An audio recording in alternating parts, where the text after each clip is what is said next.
ಏನು ಭಯ ಏನೈತೆ ರೀ? ಹಾಂ ಸರ್. ಅದು ಯಡಿಯೂರಪ್ಪಗೆ ವಿಜೇಂದ್ರಗೆ ಭಯ ಐತಿ. ಅವರು ಯಡಿಯೂರಪ್ಪನ ವಿರುದ್ಧ ಗಂಭೀರ ಪ್ರಕರಣ ಅದಾವೆ, ಭ್ರಷ್ಟಾಚಾರ ಪ್ರಕರಣ, ಇನ್ನೀ ವಗೈರೆ ಜಾಮೀನು ರಹಿತ ಪ್ರಕರಣಗಳದಾವೆ. ಅವ್ರು ಹಂಚಬೇಕು.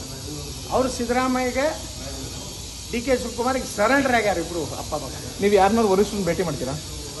ಯಾರನ್ನೂ ಭೇಟಿ ಮೊನ್ನೆ ತಾವೇ ಹೇಳಿದ್ರಿ ಸರ್, ಈ ಥರ ಕರೆ ಬಂದಿತ್ತು, ನಾನು ಬರಲ್ಲ ಅಂತ ಹೇಳಿದ್ದೆ ಅಂತ. ಮತ್ತೆ ಇದೆಲ್ಲ ಆದ್ಮೇಲೆ ನಮ್ಮ ಕರ್ನಾಟಕ ಸಂಸದರು ಕೂಡ ಅಮಿತ್ ಶಾ ಅವ್ರಿಗೆ ಭೇಟಿಯಾಗಿ ವರದಿ ಕೊಟ್ಟಿದ್ದಾರೆ, ಏನಾಗಬೇಕು ಏನು ಆಗಿಲ್ಲ ಅಥವಾ ಮುಂದೆ ಏನು ಕರಿತೀರಾ, ಅವ್ರು ಏನು ವರದಿ ಕೊಟ್ಟಾರ, ಯಾರ್ಯಾರು ಏನು ಮಾಡ್ತಾರೆ ಎಲ್ಲ ನಮ್ಗೆ. ಅದೇ ಸರ್, ಅದಾದ್ಮೇಲೆ ಏನು ನಿಮ್ಗೆ ಕರೆ ಬಂದಿದೆಯಾ ಅಥವಾ? ಸರ್, ನೀವು ಡಿ ಕೆ ಶಿವಕುಮಾರ್ ಅವ್ರ ಬಗ್ಗೆ ಹೇಳ್ತಿದ್ರಿ, ವಿಜೇಂದ್ರ ಅವರು ಸೇನಾಕಸ್ಕೊ ಬರ್ತಾರೆ ಅಂತ. ಈಗ ಡಿ ಕೆ ಸುರೇಶ್ ಈಗ ಹೇಳಿದ್ದಾರೆ, ಯತ್ನಾಳ್ ಅವರು ಡಿ ಕೆ ಶಿವಕುಮಾರ್ ಅವರು ಬಹಳ ಅನ್ಯೋನ್ಯತೆಯಾಗಿದ್ದಾರೆ, ಅವರು ಆವಾಗ ಬಂದು ಮಾತಾಡ್ಕೊಂಡು ಹೋಗ್ತಿರ್ತಾರೆ ಅಂತ. ಏನಾರು ಅವ್ರಿಗೆ ಮಾನ ಮರ್ಯಾದೆ ಇದ್ದಾರೆ ಡಿ ಕೆ ಸುರೇಶ್ ಒಂದು ಪ್ರೂಫ್ ಕೊಡುತ್ತೆ. ನೀವು ಸಿದ್ದರಾಮಯ್ಯ ಅವ್ರನ್ನ ಡಿ ಕೆ ಶಿವಕುಮಾರ್ನ ಇವರಿಬ್ಬರು ಮುಖ್ಯಮಂತ್ರಿ ಉಪಮುಖ್ಯಮಂತ್ರಿ ಆದ್ಮೇಲೆ ಯತ್ನಾಳ್ ಅವ್ರ ಮನೆಗೆ ಹೋಗಿದ್ದು. ಯತ್ನಾಳ್ ಅವ್ರ ಮನೆಗೆ ಹೋಗಿ ಸಹಿ ಮಾಡಿಸಿದ್ದು ಲೆಟರ್ ಇದ್ರೆ ಕೊಡು.